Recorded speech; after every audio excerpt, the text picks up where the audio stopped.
अस्सलाम वालेकुम दोस्तों, आज की वीडियो में हम डिस्कस करेंगे केमिस्ट्री फर्स्ट ईयर का सप्लीमेंट्री 2018 का पेपर।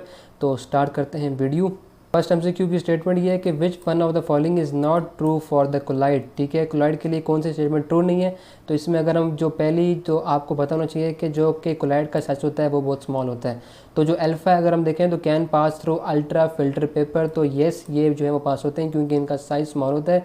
बीटा ये है it's particles can't be seen under ordinary microscope, जो ऑर्डिनरी माइक्रोस्कोप के अंडर हम इसको सीन नहीं कर सकते क्योंकि इसका जो है वो साइज़ जो होता है वो स्मॉल होता है। उसके बाद चार्ली ये है कि इट इज़ हेट्रोजीनस, ये भी जो है वो ट्रू है, लेकिन जो डेल्टा है वो स्कैटर्स लाइट बिकॉज इसका जो कि साइज़ जो होता है वो स्मॉल होता है। डेल्टा इसका ऑप्शन राइट होगा। ठीक हो गया दोस्तों।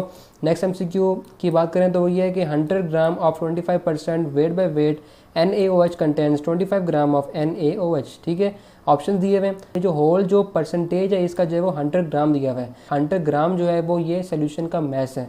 तो अगर हम देखें तो इसमें जो है वो 25 ग्राम जो है वो NaOH जो कि सल्यूट है। मतलब ये हुआ कि 25 gram of NaOH plus 75 gram of water जो होंगे वो बनाएंगे 100 ग्राम ऑफ सोल्यूशन। वैसे अगर हम वो ऑप्शन चेक करें में 100 ग्राम ऑफ सोल्यूशन गिवन है तो वो हमारे पास बीटा ऑप्शन बनता है। ठीक हो गया। नेक्स्ट एमसीक्यू देखो तो इसमें यह है कि how many moles of oxygen are needed for complete combustion of 2 moles of methane.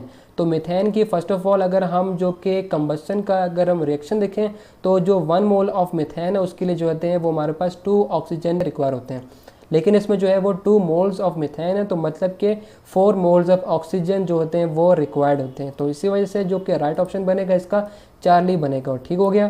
4 अगर हम देखें तो ये है कि what volume of SO2 at room temperature and pressure is produce on heating 3 moles of zinc sulphide if reaction takes place as follows. तो ये जो इसमें जो कि खिचड़ी बनाई हुई है कि 3 मोल्स गिवन है तो क्या होगा, ये इसमें आपने पढ़ना नहीं है। अगर आपकी स्टेटमेंट में मोल्स और वॉल्यूम का रिलेशन गिवन है तो आपने जो है वो एवोगाड्रोस लॉ जो है वो यूज़ करना है। और जो कि एवोगाड्रोस लॉ वो ये है moles multiply by 22.414 dm³ is equal to volume. ठीक है, और हमने जहाँ पर जो है वो वॉल्यूम फाइंड करना है और जो कि मोल्स हैं वो 3 हैं। तो जब हम 3 को मल्टीप्लाई करते हैं 22.414 dm³ से आंसर जो आता है वो है 67.24 dm³।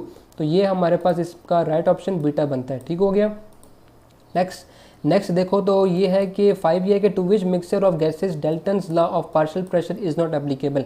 तो Dalton's law of partial pressure है वो उन्हीं गैसेस के मिक्सचर के लिए जो है वो एप्लीकेबल है जिनके दरमियान रिएक्शन पॉसिबल नहीं है। तो अगर हम देखें तो अल्फ़ा में CH4 है और C2H6 है तो इनमें जो है वो रिएक्शन पॉसिबल नहीं है। चार्ली देखें तो CO और CO2 में भी जो है वो रिएक्शन पॉसिबल नहीं है और CO2 और जो N2 है उसमें भी जो है वो रिएक्शन पॉसिबल नहीं है। लेकिन जो कि बीटा है उसमें जो है वो रिएक्शन पॉसिबल है। HCl और NH3 के बिटवीन जो होता है वो रिएक्शन होता है। ठीक हो गया। आगे चलो 6 MCQ ये है कि for an ideal gas number of moles per litre in terms of its pressure gas constant and temperature T।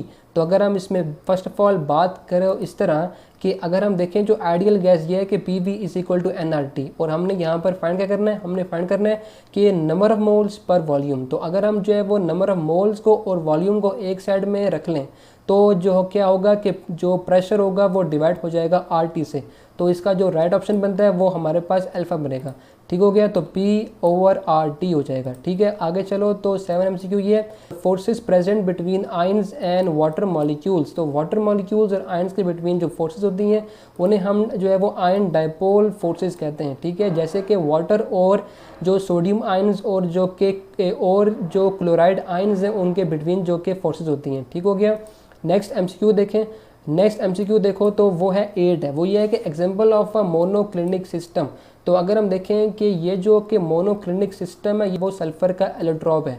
तो इसी वजह से इसका जो राइट ऑप्शन बनेगा वो हमारे पास जो है वो डेल्टा सल्फर बनेगा। इसके जो कि एलोट्रॉप्स होते हैं वो हमारे पास 4 होते हैं। ठीक है, फर्स्ट जो होता है वो रोम्बिक सल्फर होता है, सेकंड मोनोक्लिनिक होता है, थर्ड जो होता है वो प्लास्टिक होता है और जो कि फोर्थ होता है वो अमरफस सल्फर होता है। ठीक हो गया। नेक्स्ट MCQ हमारे पास ये है कि 9 ये है कि Avogadro's constant is a number of. तो अगर हम इसमें देखें तो हमने जो है वो एवोगाड्रोस कांस्टेंट किसके इक्वल है। तो अगर हम देखें अगर इसमें जो कि राइट ऑप्शन बनता है वो हमारे पास बीटा बनता है। बिकॉज अगर हम इसमें देखें इसमें लिखा है कि atoms in 24 gram of magnesium. तो 24 ग्राम ऑफ मैग्नीशियम जो होता है वो 1 मोल के इक्वल होता है। 1 मोल में जो है वो Avogadro's number of atoms present होते हैं। इसी वजह से जो है वो 9 का बी बनेगा। ठीक हो गया।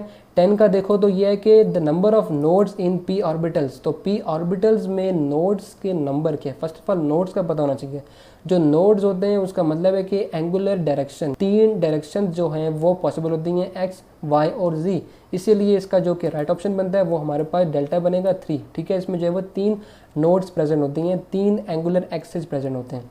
नेक्स्ट 11 है कि in the formation of N2+1 electron is remove from.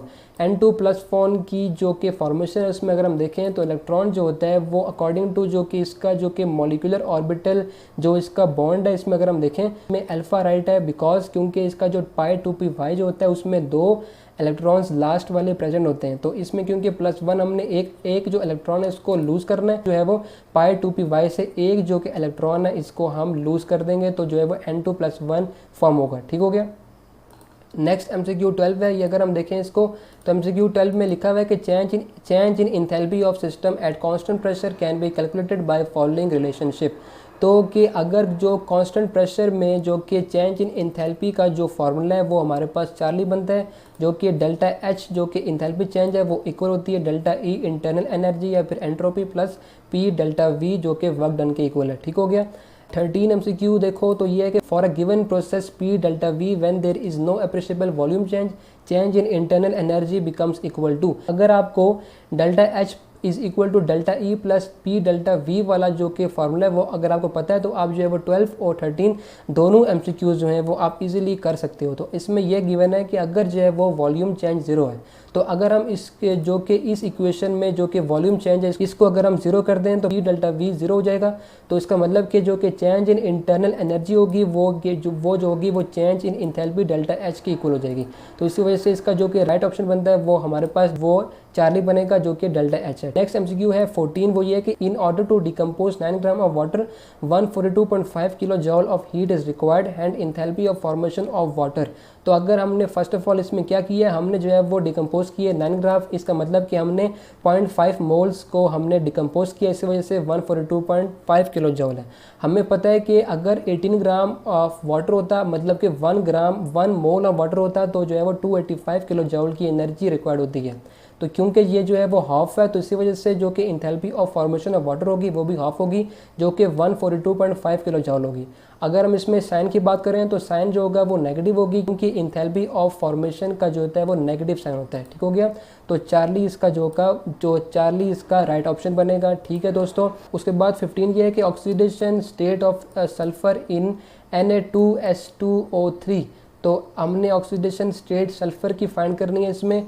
तो फर्स्ट ऑफ ऑल अगर हम देखें जो कि इसमें जो कि सोडियम की 2 है +2 है, उसके बाद जो कि सल्फ़र की 2 और x फाइंड करनी है। उसके बाद जो कि ऑक्सीजन की जो है 1 ऑक्सीजन की -2 होती है, इसमें 3 है तो -6 हो जाएगी और इज इक्वल टू 0 है। तो अगर हम 2 - 6 करें तो -4 बनता है प्लस 2x हो जाएगा इज इक्वल टू 0। ओके -4 है, उसको अगर हम जो है वो 0 वाली साइड में ले जाएँ तो ये +4 हो जाएगा। तो 2x इज इक्वल टू 4 हो जाएगा और x इज इक्वल टू 4/2 जो कि 2 के इक्वल होता है। तो इस वजह से इसका जो राइट ऑप्शन बनता है वो हमारे पास डेल्टा बनेगा जो कि +2 है, ठीक हो गया। नेक्स्ट देखो तो 16 ये है कि a fuel cell operates at dash temperature. तो जो कि फ्यूल सेल होता है वो बेसिकली हाई टेम्परेचर पर ऑपरेट होने वाला सेल है, तो इस वजह से इसका जो है वो डेल्टा आंसर राइट है। उसके बाद जो कि 17 अगर हम उसमें देखें, the number of Coulomb's required for the deposition of 107.8 gram of silver. तो अगर हम इसमें फर्स्ट ऑफ ऑल देखें तो 107.8 ग्राम ऑफ सिल्वर ये बेसिकली सिल्वर के इक्विवेलेंट वेट है। तो जो अगर हम इसमें देखें अगर ये जो है वो इक्विवेलेंट वेट है तो उसका मतलब कि 1 मोल है। तो 1 मोल में अगर हम देखें तो जो कि 1 फैराडे होता है उसमें जो है वो 96500 कॉलम्स के इक्वल होता है। तो इसी वजह से 1 मोल के लिए जो कि नंबर ऑफ कॉलम्स होंगे वो बेसिकली चार्ली 96500 कॉलम्स होते हैं, ठीक हो गया। तो ये था पेपर केमिस्ट्री का 2018 का सप्लीमेंट्री पेपर। अगर आपका कोई भी क्वेश्चन है इसमें से तो नीचे कमेंट्स में ज़रूर मेंशन करो, तो मैं उसके आंसर ज़रूर दूंगा। अगर आपको वीडियो पसंद आई है, अगर नहीं भी पसंद आई है तो ज़रूर लाइक और डिसलाइक ज़रूर कर दो। अगर आपने चैनल को सब्सक्राइब नहीं किया तो अगर जुड़ने के लिए ज़रूर सब्सक्राइब कर दो और बेल आइकन को भी प्रेस कर दो। तो मिलते हैं एक और वीडियो में। अल्लाह हाफिज़।